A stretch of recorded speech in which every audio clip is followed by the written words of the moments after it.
Imbi siège accompagné de la distinguée première dame Denise Nyakero Tshisekedi vient d'entrer ici dans ces jardins anniversaires de l'indépendance de la RDC ici à Goma. C'est une communion déjà, Jessie. Voilà le protocole.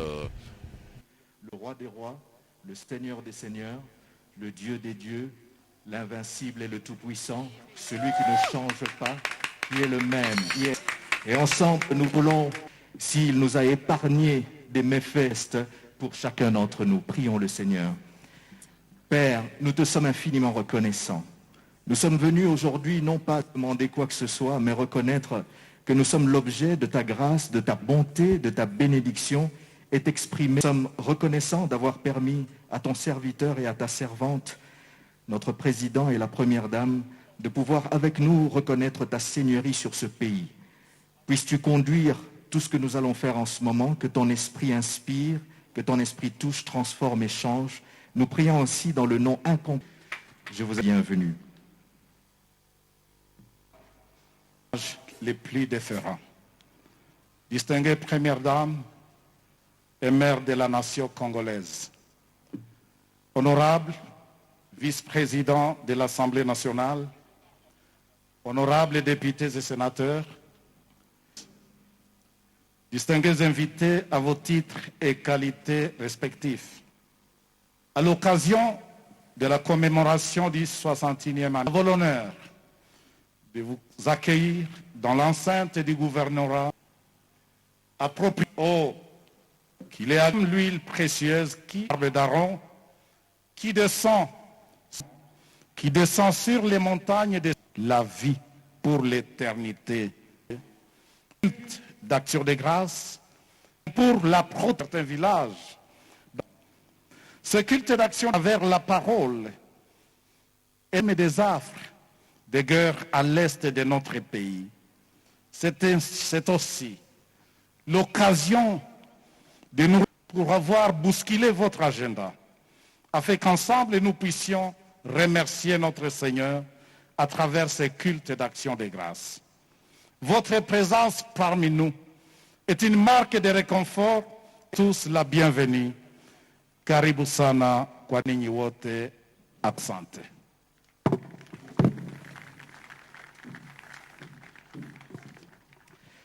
Ceci est un culte défini dans les dictionnaires comme étant un hommage rendu à une divinité, à un être supérieur. Et dans notre cas, nous voulons rendre cette reconnaissance, cet hommage à Jésus-Christ, le Seigneur des Seigneurs. C'est ainsi que nous voulons entrer dans un moment de louange et adoration, car la Bible nous enseigne que notre Dieu siège au milieu des louanges de son peuple. C'est pour nous l'occasion de nous prosterner également devant lui, reconnaître que lui seul mérite honneur, louange, gloire et majesté. J'invite mon frère Moni à nous conduire dans ce moment de louange et adoration.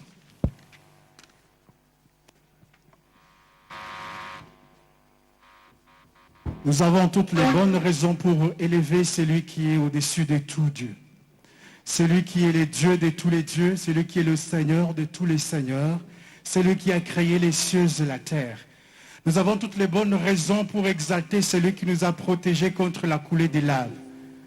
Au-delà de tout ce qui est prévision des hommes, il est possible que tous les signes précurseurs n'étaient pas réunis, mais Dieu a permis qu'il y ait coulé des laves.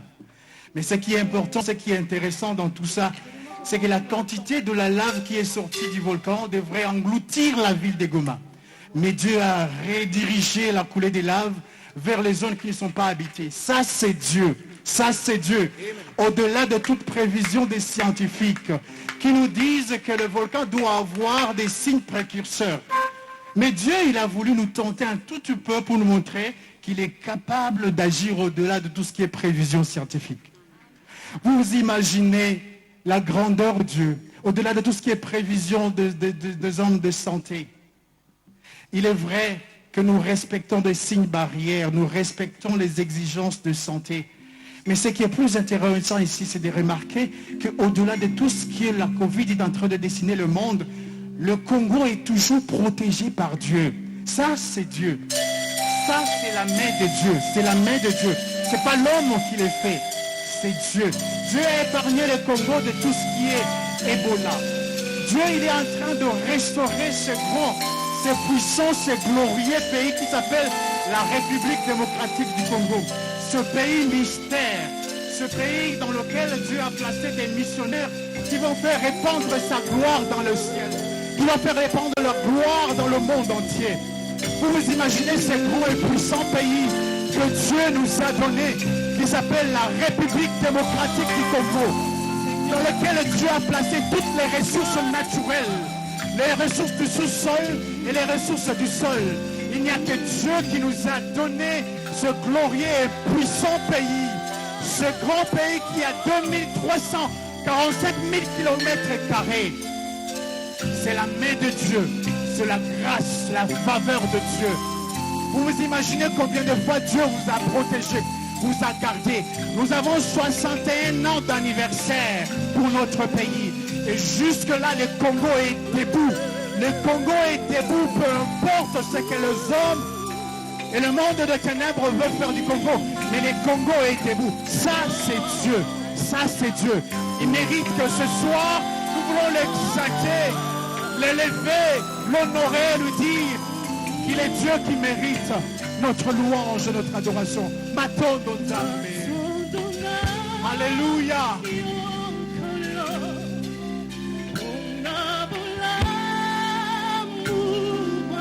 Oui, ce soir, nous voulons le dire.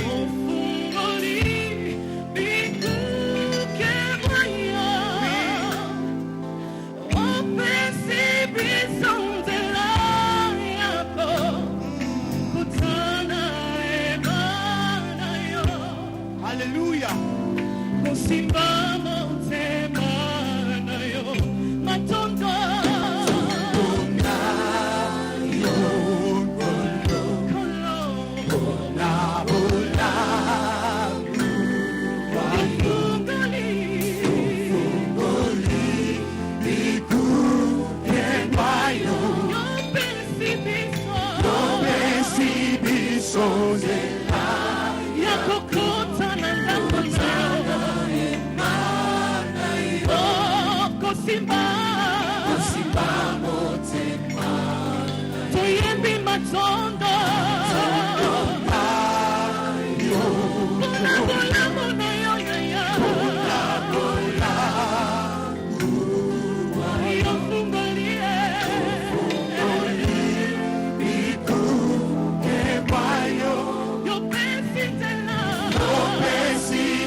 Nous allons continuer à croire à toi car tu es le Dieu rédempteur. Nous allons continuer à croire que tu es le Dieu au-dessus de tous les cieux.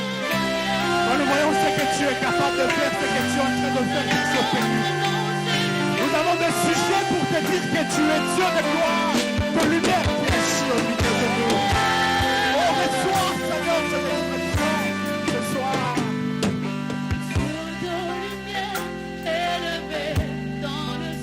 C'est là où tu es élevé. Rempli de grâce et de paix. Pour toi, c'est une reconnaissance.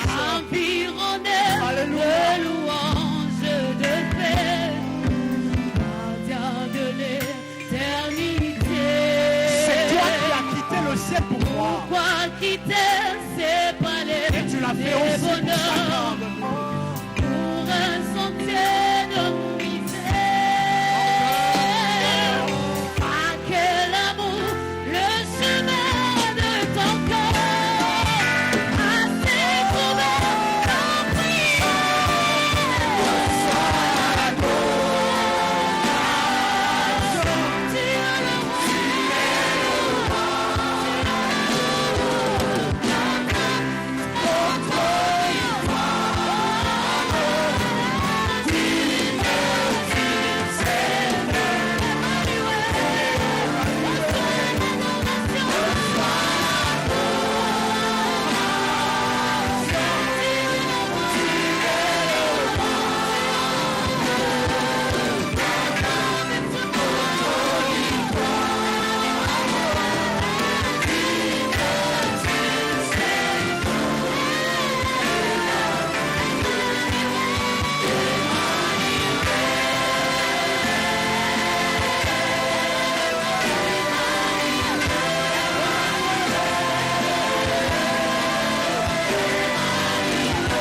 Assis sur son trône, Emmanuel, Dieu parmi nous, l'invincible, l'incomparable, l'incommensurable.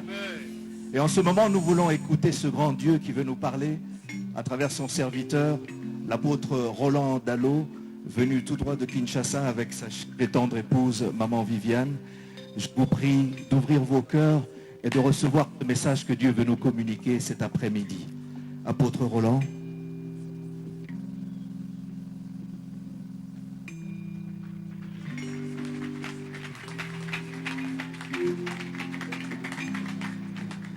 Merci beaucoup. Citoyen de ces beaux, merveilleux et atypiques pays. Nous ne l'avons pas choisi. Nous nous sommes réveillés un jour et nous nous sommes rendus compte que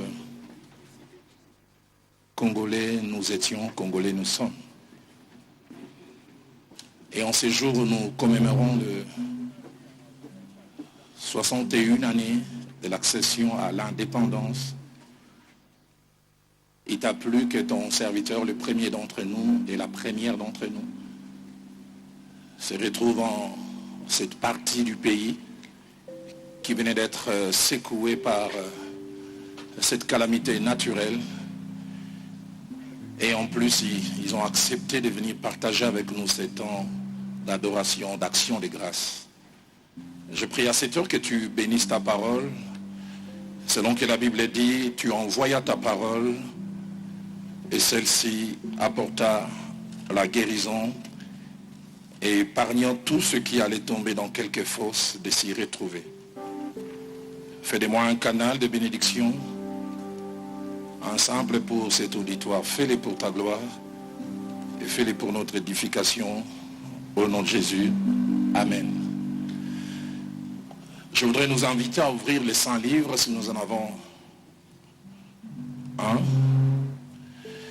Et je vais en introduction lire avec vous 4 portions des Écritures. La première portion, nous la trouvons dans le livre de Genèse. Et ma lecture va aller du Genèse chapitre 12, du 1er au 3e verset.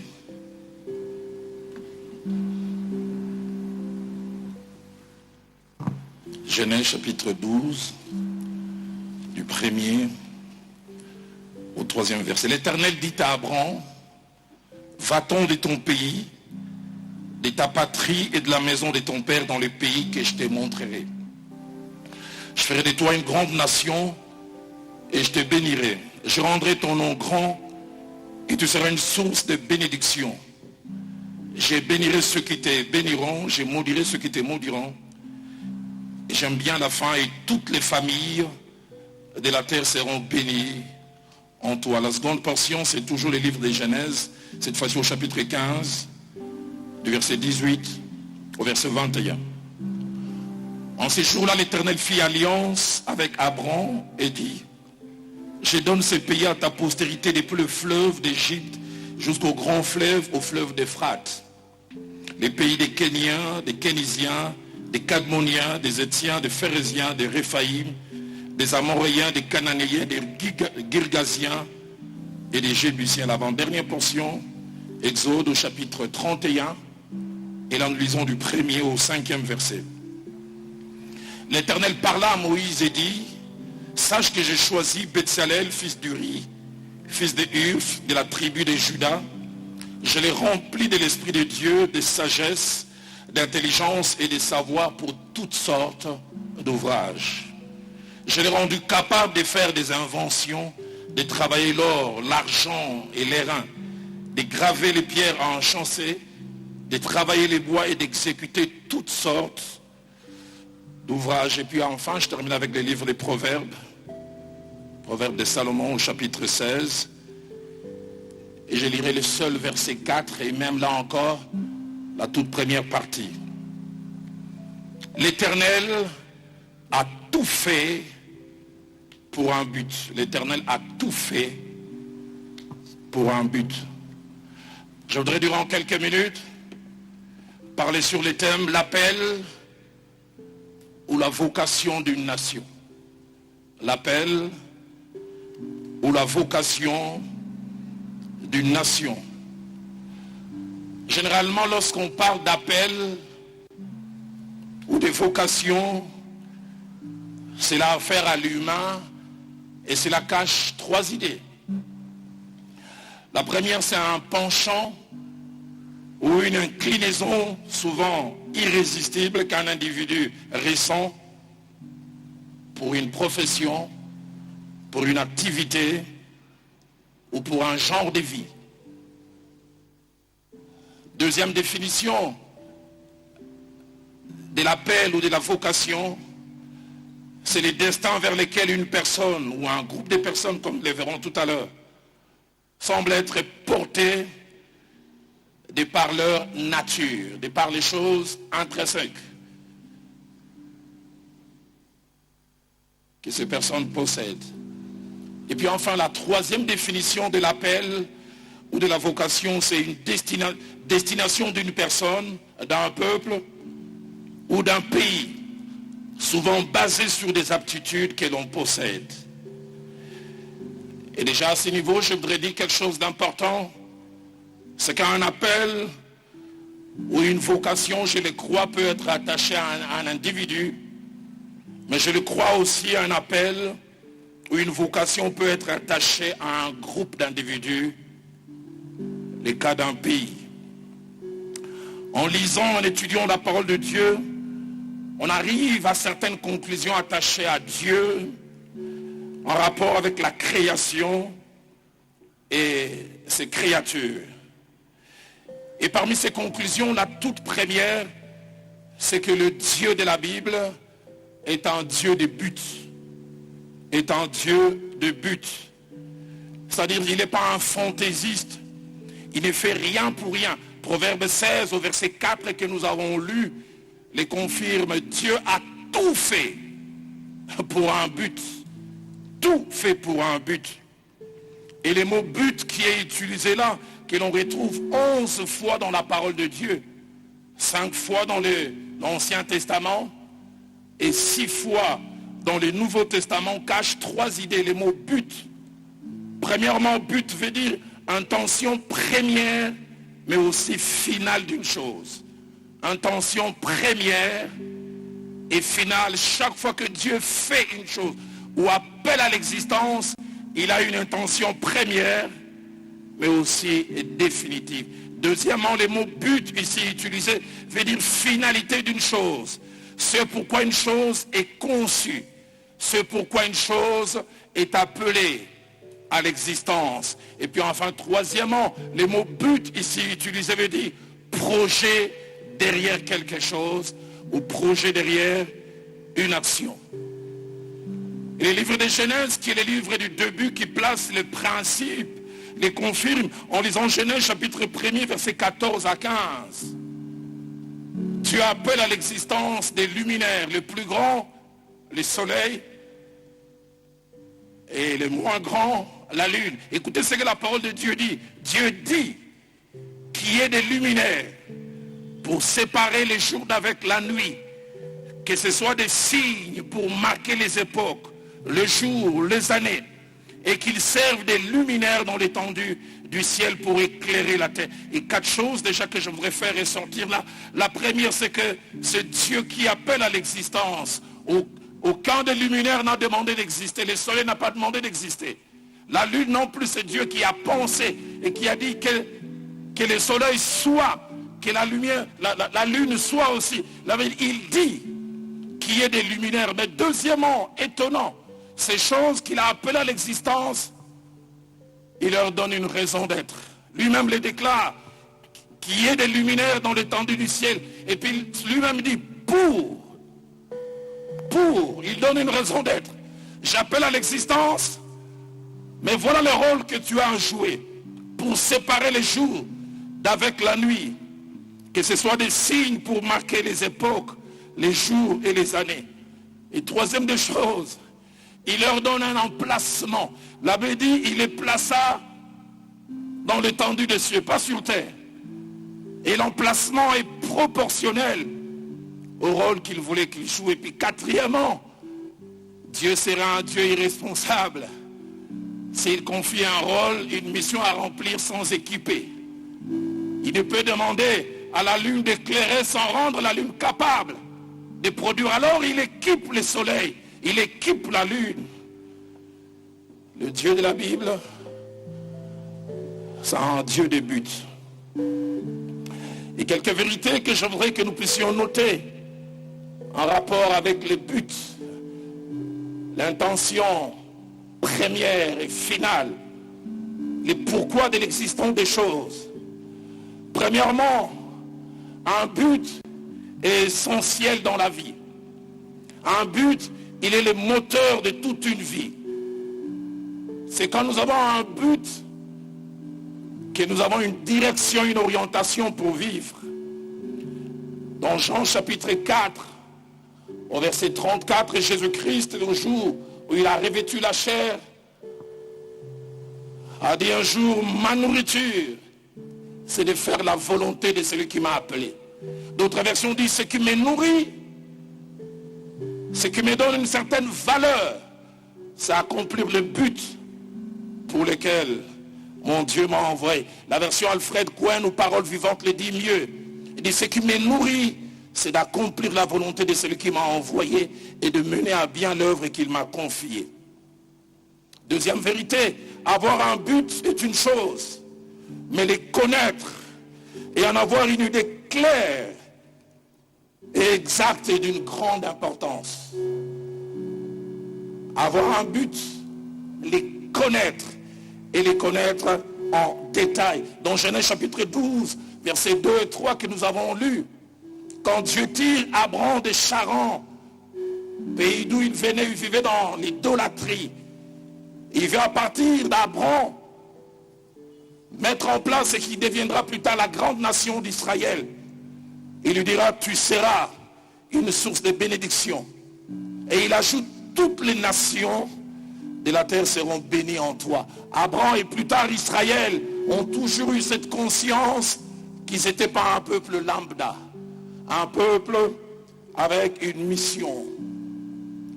André Becler, un célèbre écrivain et philosophe français, né en 1898 et mort en 1985, a dit « Vivre sans but, c'est comme naviguer sans boussole. Vivre sans but, c'est comme naviguer sans boussole. » Je parlerai à la manière des Cunois, je dirais, c'est vivre et vivez-la, vivez-la. Autour du jour, sans savoir où l'on va. Troisième chose, un but. Il ne faut pas seulement en avoir, et même en avoir une idée claire. Il faut aussi s'y attacher et se battre pour l'atteindre. Le connaître, s'y attacher et se battre pour l'atteindre. Dans 2 Pierre, au chapitre 1er, au verset 10, l'apôtre Pierre encourage un groupe de personnes qui se sont converties à la foi et qui ont découvert leur vocation. Écoutez ce qu'il leur dit. Affermissez-vous dans votre vocation. Et il ajoute, en faisant cela, vous ne broncherez pas. Attachez-vous à votre vocation. Une citation anonyme, mais venue de la France, et dit, le but n'est rien s'il n'y a pas de mouvement. C'est-à-dire, le but n'est rien si on ne bouge pas pour essayer de l'atteindre. Si on ne se donne pas les moyens de l'atteindre. Avoir un but, c'est bien. Un autre penseur appelé Ernest Raymond, un écrivain et philosophe français du 19e siècle, a dit, ce n'est pas le but qui est intéressant, ce sont les moyens pour y parvenir. Avoir un but, c'est bien, mais il faut se donner les moyens pour y parvenir.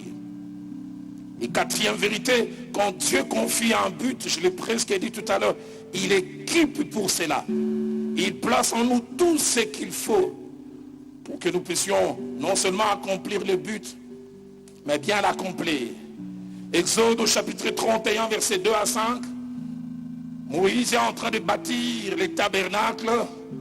Il arrive à un certain niveau, il s'arrête. Il ne sait plus avancer. Il atteint un seuil d'incompétence.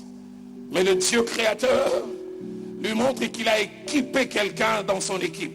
Dieu lui dit, sache que j'ai choisi Bezalel. Une autre version dit, j'ai distingué Bezalel.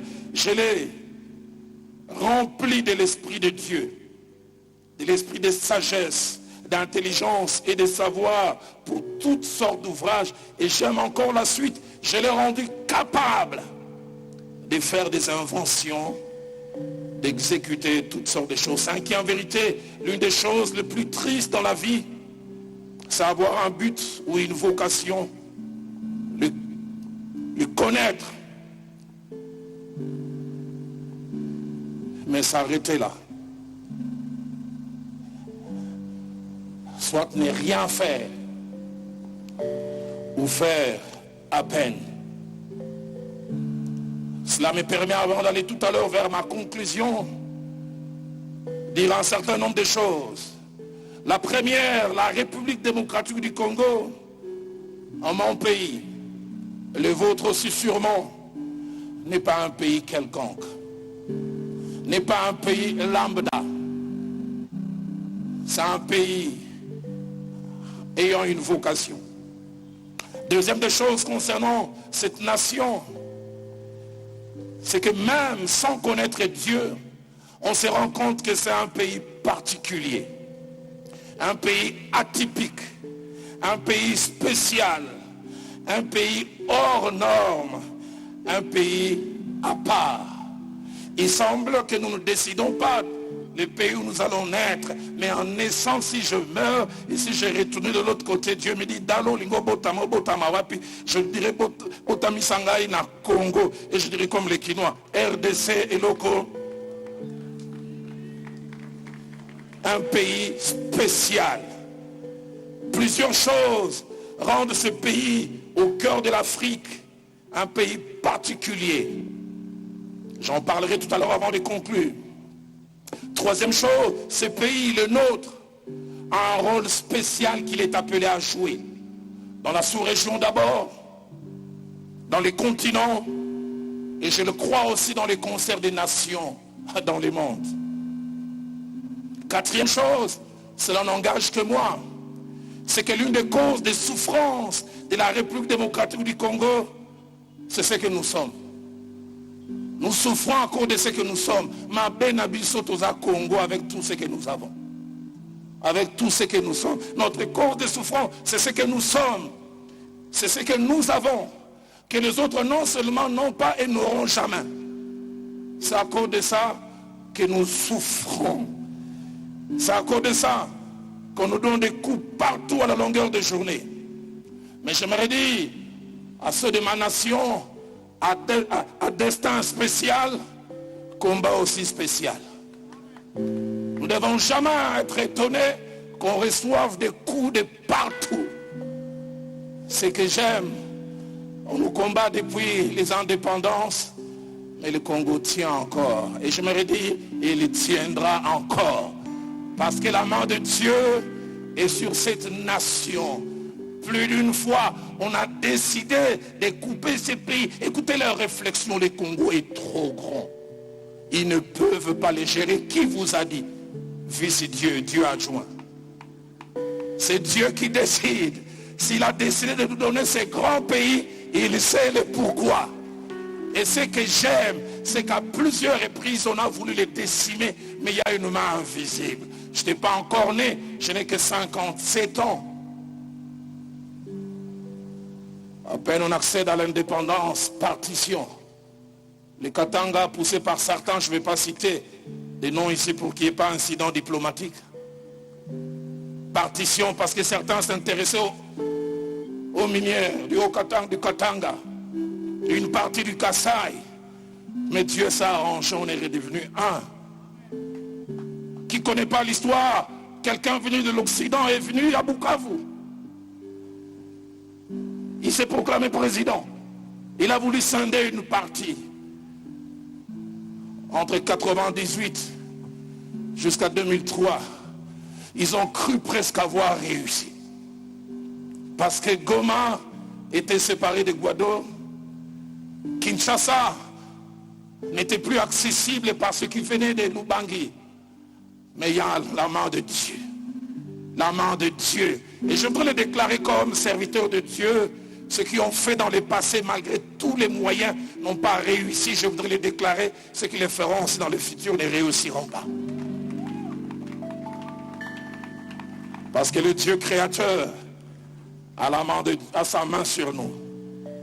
Cinquième chose, plusieurs nous combattent pour différentes raisons. Premièrement, ils ont vu ce que nous sommes. Deuxièmement, ils veulent nous empêcher d'être et de devenir. Mais j'ai une bonne nouvelle. Le maximum qu'ils peuvent faire, c'est de retarder le plan de Dieu pour cette nation. Mais ils ne pourront jamais le faire avorter. Parce que le Dieu du Congo a commencé à travailler, il ira avec nous jusqu'au bout. Certains nous combattent parce qu'ils n'ont pas ce que nous sommes, ce que nous avons plutôt. Et même ils l'auront jamais. Sixième chose, c'est que le but, l'appel et la vocation de la République démocratique du Congo peut se voir de plusieurs manières si seulement on a les yeux ouverts. La première manière, j'aimerais citer certaines choses, mais j'aimerais y aller rapidement. Notre vocation, même si on ne dit pas à haute voix, se cache derrière les côtés atypiques. Pensez-y, nous avons 80 millions d'hectares de terres arables. 4 millions de kilomètres carrés de terres irrigables, dont il semble-t-il 1% seulement est cultivé. Deuxièmement, nous avons 52% des eaux douces de tous les continents. Nous avons 4000 coûts de provision et une eau de qualité. Et certains disent même la prochaine guerre, ça sera la guerre de l'eau. Et Dieu nous a donné en quantité 60% du cobalt mondial. Je m'étonne, Dieu, toi aussi, pourquoi tu n'as pas réparti un peu? 20 là-bas, 15 là-bas. Les métals du futur. Et Dieu a décidé que ça soit au Congo. Un pasteur a dit, quand Dieu a créé le monde, il était en train de distribuer des choses. Et puis, beaucoup sont restés, il était fatigué, il est resté au Congo. J'étais tout petit. Je ne comprenais pas quand cet homme disait le Congo est un scandale géologique. J'étais trop jeune pour comprendre des termes savants. En grandissant, j'ai commencé à comprendre. Nous avons 122 millions de kilomètres carrés de la forêt, 122 millions d'hectares de la forêt équatoriale qui renferme l'oxygène, le bois et des bois rares, d'espèces d'animaux qu'on ne trouve pas ailleurs. Mais pourquoi Karabiso? Sous-sol, le biso, l'eau, nous avons une diversité dans la faune et dans notre flore. Savez-vous que 53% de notre pays est constitué par la forêt? Et les forêts du Congo constituent 48% des forêts d'Afrique. Donc 48% Bissomoko. 52 Bokabola. La grande question, pourquoi tout ça? Nous avons un potentiel hydraulique inestimable qui peut aller jusqu'à 100 000 mégawatts. Il semble que Inga, surtout Inga 3, s'il est arrivé dans sa dernière phase, peut produire l'électricité pour 25% du monde. Et je lisais encore ces documents, j'ai été effaré, j'ai manqué de mots. Il semble qu'il y a encore 780 autres sites qui peuvent héberger des centrales hydrauliques. Tout ça au Congo. Ah, il y en a deux. République démocratique du Congo.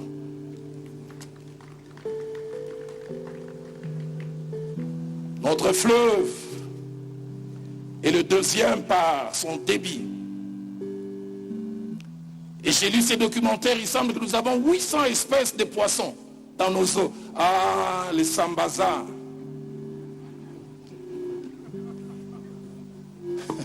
« 800 espèces. Et l'on dit que dans mon pays, les poissons meurent de vieillesse. Je suis allé une fois à Mbandaka, j'ai vu un poisson qui avait presque de 3/5 de ma taille. Ça, c'est mon pays. Un pays spécial. Nous avons plus de 60% du coltan mondial. C'est minerai qui sert à quoi, vous savez? Le pétrole, on nous a caché cela. Et presque un peu partout dans ces pays. Presque un peu partout. On les grabène ici, au Congo central, dans la cuvette. Ah, le temps me manquerait de parler de l'uranium. Uranium, je ne veux pas toucher des sujets sensibles. Pas des bombes d'Hiroshima sans l'uranium du Congo.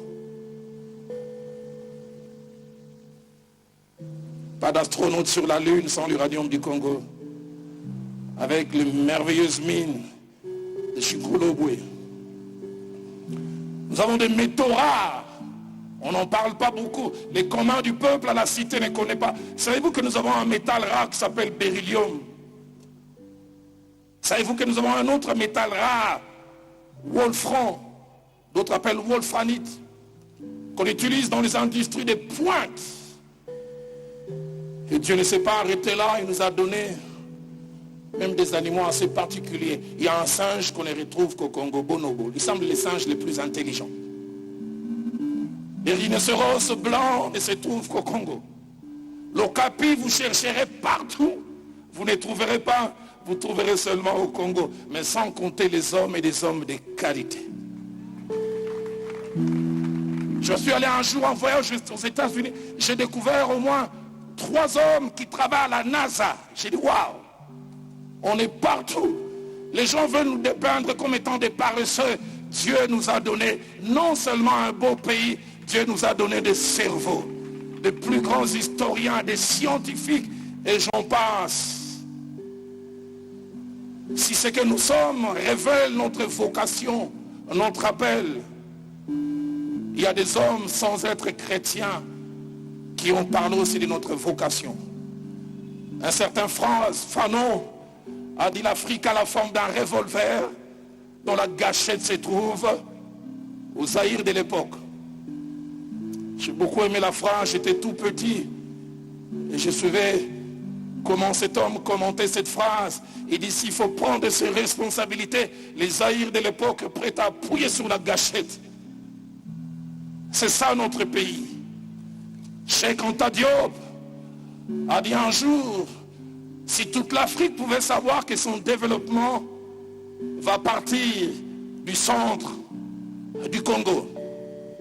Il a dit le jour où le Congo prendra conscience de ce qu'il est et jouera pleinement son rôle, l'histoire de ce continent va changer. Et ça,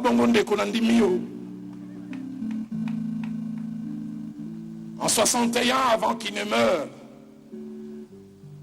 cet homme dont une partie de son corps devait être rapatriée a écrit une merveilleuse lettre à ses enfants, et seulement biologiques, mais je pense derrière eux nous aussi. Écoutez ce qu'il a dit, je sais et je sens au fond de moi que tôt ou tard, mon peuple se débarrassera de ses ennemis de l'intérieur et de l'extérieur pour répandre sa dignité pure. Il a ajouté à mes enfants que je laisse et que peut-être je ne reverrai plus. Je veux que l'on dise que l'avenir du Congo est beau. J'aimerais vous dire l'avenir de mon pays est beau. Il a terminé en disant l'histoire dira un jour son mot. Pas l'histoire qu'on enseignera. Il a cité quelques capitales. Mais il dit l'Afrique écrira sa propre histoire. Il dit ça sera au nord comme au sud du Sahara une histoire de gloire et de dignité, presque un prophète. Là, ce sont des hommes qui n'ont pas Dieu, mais qui ont la lucidité de voir la vocation et l'appel de notre nation. Mais j'aimerais citer quelques hommes de Dieu avant d'inviter un serviteur de Dieu qui a placé dans mon cœur qui vienne prier, faire des déclarations. En 1700, pas hier, hein, pas même avant-hier, Kala, Ndona, Béatrice, saisi par l'esprit, il a dit, il viendra un temps où il naîtra au centre de l'Afrique, au Congo, une nation prospère, une nation qui fera la fierté de tout un continent. En septembre 1921, cet homme dont on a fêté les centenaires il y a quelque temps, Simon Kimbangu pour les citer, a donné une prophétie parlant du futur glorieux de notre nation. Mon pasteur, le fait Jacques-André Vernon, tout jeune dans la foi, me rappelait toujours, disait Roland, Kimbangu était un vrai prophète. Si tu peux lire ce que Kimbangu a écrit, lis cela et crois en cela. 55 ans après Kimbangu, 4 jeunes gens qui ont influencé un médecin qui est au milieu de nous. Ils avaient entre 20 et 25 ans. On les a appelés les 4 messagers. Ils s'appelaient Pierre, Albert, Daniel et Adolphe. Ils ont eu une vision basée sur les livres d'Ésaïe de ce que Dieu allait faire de cette nation. Le Dieu de la Bible parle, le Dieu de la Bible se révèle.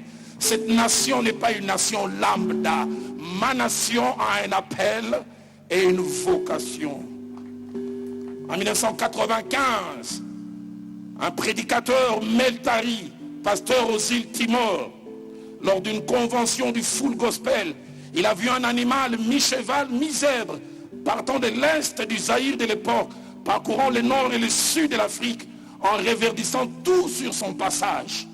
Et il a dit, le bonheur de l'Afrique partira du Congo, mais il a dit une bonne chose, une bonne partie partira de cette partie de l'Est. C'est pourquoi ce n'est pas un hasard que vous êtes autant combattus de toutes sortes de manières, parce que Dieu sait le rôle que vous êtes appelés à jouer. Je termine en disant cet appel ou cette vocation que Dieu nous a donnée, soit nous l'accomplirons ou nous ne l'accomplirons pas. mais je crois que nous allons le faire. 4 conditions pour accomplir cette vocation. La première, c'est la prise de conscience en 2 temps. Premièrement, la prise de conscience des dirigeants, parce que ça part de là. Prise de conscience de ce que nous sommes. Quand j'ai lu et j'étudie les livres des Corinthiens, du 1er chapitre de 1 Corinthiens jusqu'au 6e chapitre, au moins 12 reprises, l'apôtre Paul rappelle aux Corinthiens, ne savez-vous pas que vous êtes? Ne savez-vous pas que vous êtes? La connaissance de l'identité est d'une grande importance. Celui qui ne sait pas qui il est, je disais à un ami, quittez notre pays, passez par Lufu, natif de Lubefu, de Sankuru comme moi, avec de noms pleins de O, Omasombo, Okitasombo, Omeonga, et passez par Luanda, en route vers les rêves du bonheur. Et dites-nous après, quand tu m'écris, ne m'appelle plus Omasombo, appelle-moi Augusto da Pinto. J'ai dit, moi, Roland Dano, je ne partirai pas parce que je sais que notre temps est arrivé. Connaître qui nous sommes, prendre conscience là, par les dirigeants d'abord.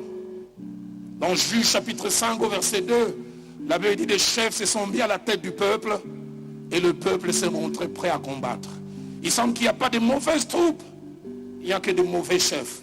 Mon pasteur, le fait Jacques-André Verneau, nous enseignant sur le leadership, il disait, le but du leadership, c'est que plusieurs soient heureux, mais par la clairvoyance d'un seul, par la clairvoyance d'une minorité. Donne-nous un leadership qui sait qui nous sommes et qui est prêt à se battre pour cela. Mais deuxièmement, après le leadership, le peuple aussi. Je ne sais pas ce qu'il en a au Katanga, et plutôt ici au nord de notre pays. À Kinshasa, des fois, j'entends des vocabulaires. Bate Kambo Kango. Bapé ça monte dans 1000 dollars, toi qui ne se débrouiller. Ça, c'est le langage qu'on tient chez moi. J'en parlais il y a quelque temps. L'un des chocs que j'ai eu. J'ai suivi un extrait des infos. Un leader, il était en train de visiter une route qui était cabossée avec des trous. Il ne savait pas qu'il y avait des caméras. Il tape les mains. Il dit à Mboko, un leader. Et si un leader déjà ne croit plus, à combien plus forte raison nous? Seigneur, merci de nous avoir donné des leaders qui croient et qui nous font croire. Deuxième chose, pour accomplir cet appel et cette vocation, c'est la foi en ces choses. Avoir la foi en ces choses. La Bible définit la foi, elle est une ferme assurance des choses qu'on espère et une démonstration de celles qu'on ne voit pas. Leader de mon pays et habitant de mon pays, personne n'aura la foi à notre place. Il y a 50 ans, un peuple qui avait foi en son futur, la Chine, a commencé à travailler petit à petit. Quand j'ai su les infos aujourd'hui, on voit comment il fait peur à plusieurs. Parce que les rapports de force sont en train de changer. Un peuple qui a eu foi en son avenir. Moi, j'ai foi en la République démocratique du Congo. Et puis, on peut acclamer le Seigneur, pourquoi pas. Troisième et dernière chose, pour accomplir cette vocation, c'est l'action. L'action. L'action. Excellent, je voudrais en terminant m'adresser à vous peut-être directement. Qui dit action, tout ne va pas s'arranger du coup. Faites ce que vous pouvez faire. Allez jusqu'où vous pouvez aller. Un mandat, 2, mais pas 3.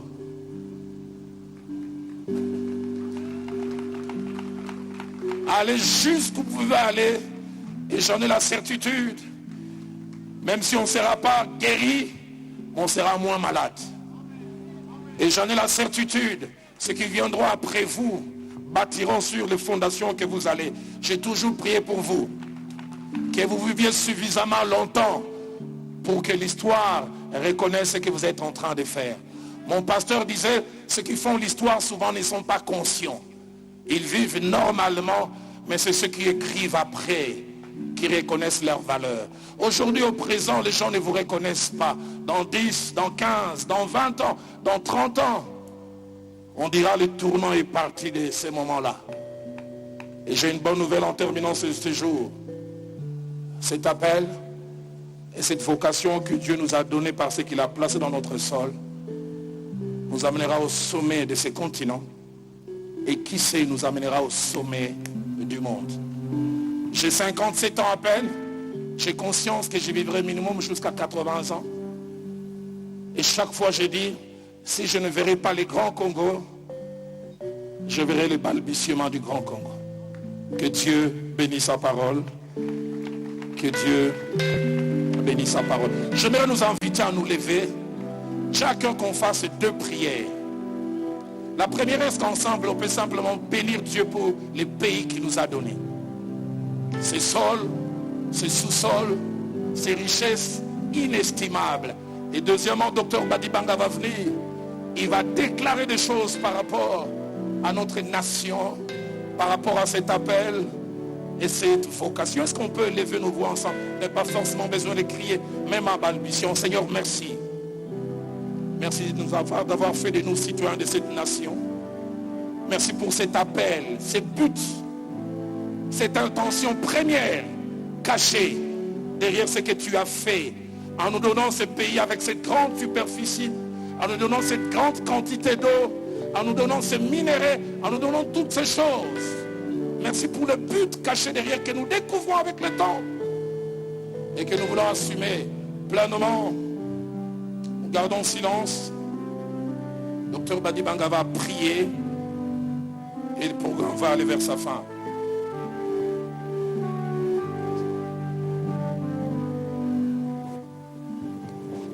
Alléluia. Pasteur Delo, le Congo tiendra.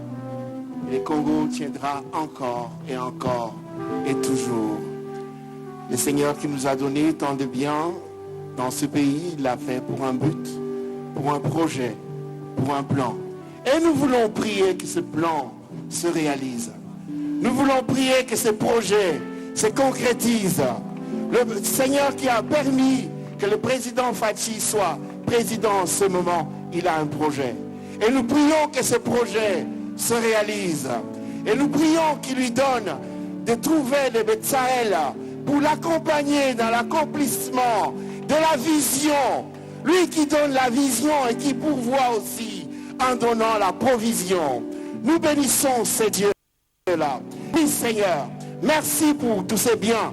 Merci pour toutes ces richesses que tu as données à notre pays, tant sur son sol que son sous-sol. Merci Seigneur. Maintenant, merci de nous donner, de trouver des stratégies, le mouvement dont parlaient les pasteurs d'Allo, pour atteindre le but. Merci de nous donner des stratégies, des tactiques, de mettre en place des projets, des plans pour atteindre ce que tu as prévu pour le Congo. Seigneur, nous saluons par la foi le rôle que tu as donné aux Congolais. Nous le voyons s'accomplir tant sur le continent que dans le monde entier. Seigneur, merci de permettre et d'ordonner que nos richesses participent à la construction du 3e temple. Nous croyons en cela, Seigneur. Merci parce que nous croyons que tu vas réunir les circonstances afin que nos richesses puissent bénir en réalité, non seulement en potentialité, mais en réalité. Seigneur, nous bénissons ton nom pour cela.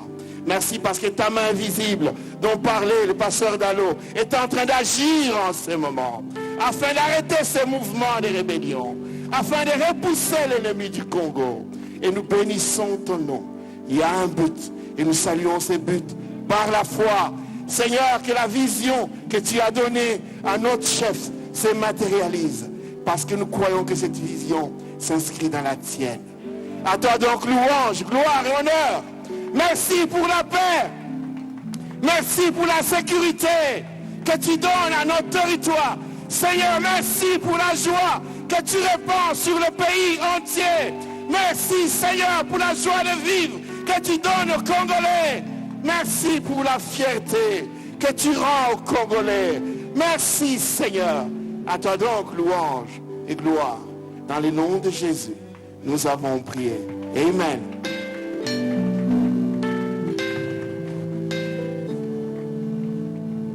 Est-ce qu'on peut acclamer très fort pour le roi, pour le Seigneur des Seigneurs?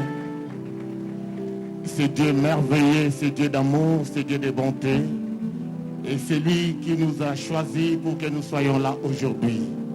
Et nous croyons que le Seigneur va faire de grandes choses dans notre pays.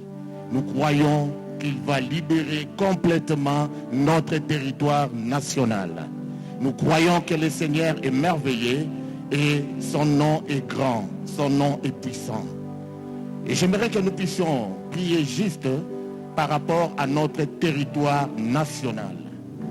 Nous savons ce qui se passe tout autour de nous avec la guerre depuis que ça a commencé.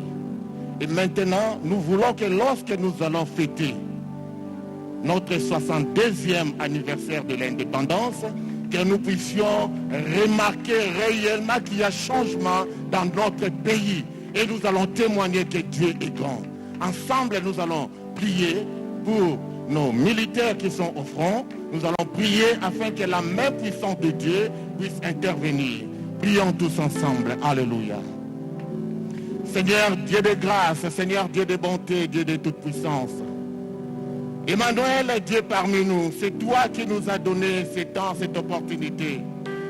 Yahweh, par rapport à ces grands jours, Seigneur, pour notre pays, la RDC, Éternel, nous aimerons, Seigneur, recommander, Éternel, de voir les troupes armées, Seigneur, ceux qui sont au front, Père. Laisse que toi seul tu te lèves, Seigneur. Laisse que toi seul, Éternel, de gloire, tu puisses agir.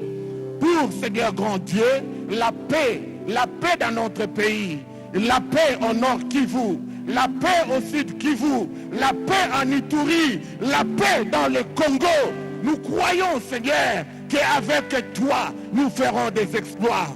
C'est toi notre Rédempteur glorieux. La Bible déclare, Seigneur, que lorsque on tourne vers toi le regard, le visage rayonne de joie. Pour la RDC, nous tournons vers toi le regard. Voilà pourquoi nous croyons en toi. Et pendant 1 minute, nous allons chanter ce refrain. Si vous croyez que je crois, et qu'ensemble nous prions, nous verrons descendre l'Esprit et le Congo sera sauvé. Oui, le Congo sera sauvé. Le Congo sera sauvé.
Cet après-midi. Et pendant que nous allons clôturer, les membres du protocole se tiendront derrière avec des paniers. Ces paniers ne vont pas aller à une église, à un pasteur en particulier, mais c'est un symbole du témoignage de notre amour et de notre compassion pour les sinistrés, ceux qui, au lendemain de l'éruption volcanique, se sont trouvés sans logis, sans abri et en difficulté matérielle et financière. Et pendant que nous sommes en train de clôturer, nous déclarons encore une fois que ce qui s'est passé ici dans le monde spirituel va avoir des répercussions physiques sur le territoire de la République démocratique du Congo. Ce culte a été organisé par toutes les églises de la ville de Goma, représentées par un petit échantillon. C'est ainsi que vous avez vu des pasteurs défiler, et je vais inviter le pasteur Clément à bien vouloir faire la prière de clôture afin de nous permettre de pouvoir remercier le Seigneur pour ce qu'il a fait, ce qu'il fait et ce qu'il va continuer à faire en République démocratique du Congo. Prions.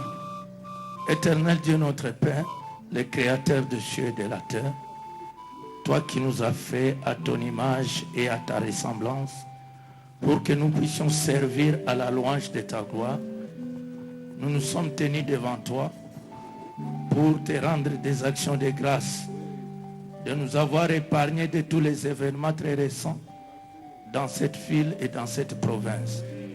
Nous croyons que tu es le Dieu qui écoute les prières et tous les hommes viendront à toi. Et dans tes bontés, tu nous réponds par des prodiges. Nous croyons déjà les prodiges que tu vas opérer au milieu de nous. Merci pour le travail qui a été fait dans ces lieux depuis le commencement jusqu'ici à la fin. Et nous voulons, Seigneur notre Dieu, que le fruit soit un fruit qui demeure. Le fruit qui ira de génération en génération. Parce que tu as dit que si nous acceptons d'aller à la montagne et de bâtir le temple pour toi, tu garderas ton alliance envers nous de génération en génération. Que tu vas secouer les ciels, tu vas secouer la mer, secouer la terre sèche et secouer les nations pour qu'ils apportent les bénédictions, la prospérité, la richesse et la fortune dans ces pays. Et nous le croyons. Laisse que la grâce du Seigneur Jésus-Christ, l'amour de Dieu le Père et la communion du Saint-Esprit soit avec nous tous, soit avec notre nation et avec les leaders de cette nation. Aujourd'hui, demain et pour l'éternité.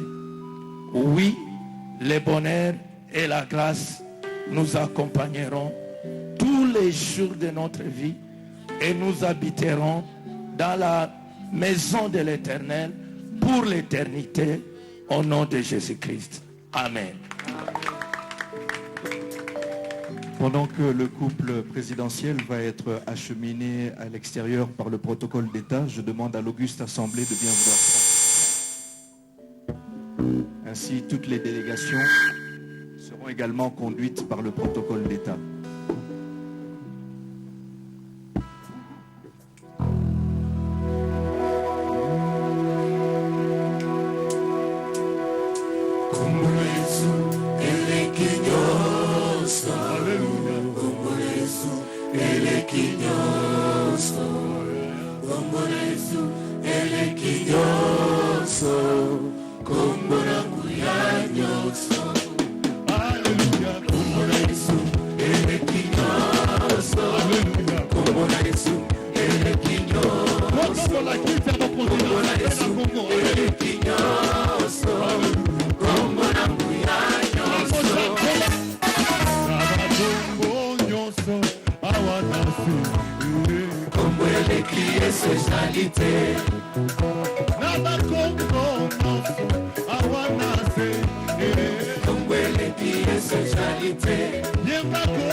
ces cultes d'action de grâce qu'a assisté le président de la République, accompagné de la distinguée première dame Denise Nyakero Tshisekedi. Ces cultes pour remercier Dieu, pour dire merci à Dieu pour tout le bienfait à cette province du Nord Kivu, cette ville de Goma qui a connu l'éruption volcanique, mais également des problèmes de sécurité. Et Dieu a épargné cette ville de toutes ces catastrophes. Laurent ainsi que Michel venant de suivre ces cultes un peu plus particuliers avec cette prédication du pasteur Roland Dallot, l'évangéliste Roland Dallot de l'église Philadelphie de Kinshasa. Roland Dallot qui a brossé, qui a dit, qui nous a dit pourquoi nous sommes combattus de partout. Pour lui, la seule raison, la raison pour laquelle la République démocratique du Congo est combattue de partout, c'est ce que régorge ces pays. Il est allé vers l'heure pour se poser la question pourquoi seulement nous, avec toutes les richesses que régorge la République démocratique du Congo, pour lui, c'est pour ça que nous recevons des coups de partout.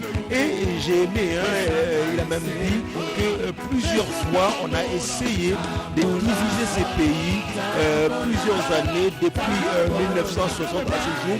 Beaucoup ont pensé